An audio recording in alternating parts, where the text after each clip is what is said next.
Organ, the homeworld of the Helghast. A weak and ailing planet, ruled by a crumbling dictatorship. We go in, take out those loyal to the ruling party, and the people will rise up and do the rest. We'll be home in no time, and the Helghast will threaten us no more. At least that's what they tell us. Me, I'm a soldier, and I trust my instincts. And my instincts are telling me something's not right. Guess we'll find out soon enough.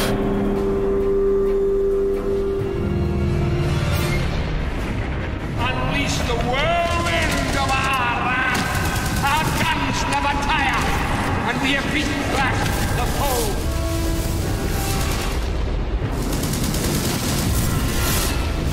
So we had this idea of a massive planetary invasion, and in Killzone 2 it's actually the first time that we're taking the war to the home planet of the Helghast.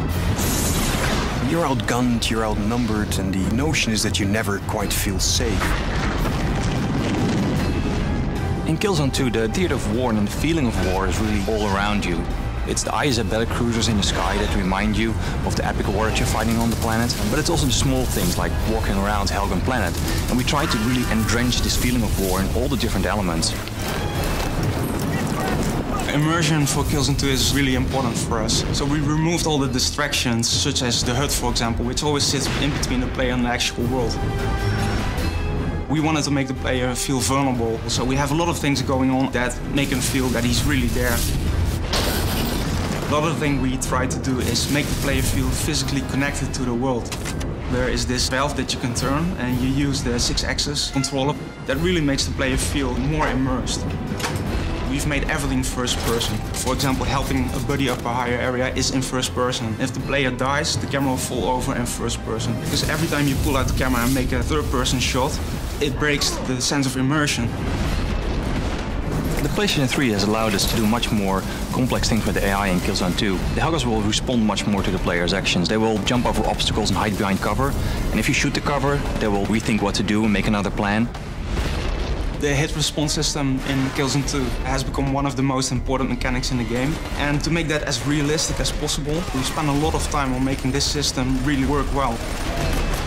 Whenever the player fires at an enemy in a certain situation, he will see a different response, which really adds to the variety of the game. We've invested a lot of time in our animation systems to get a good blend between physics-driven animations combined with mocap and hand-animated. And by doing that, we got this kind of really nice blend of viscerality to the characters. So basically, if you shoot them, everything kind of moves realistically, and we put a lot of effort in that because it's so important. Every hit in our game has got to create a very dramatic impact.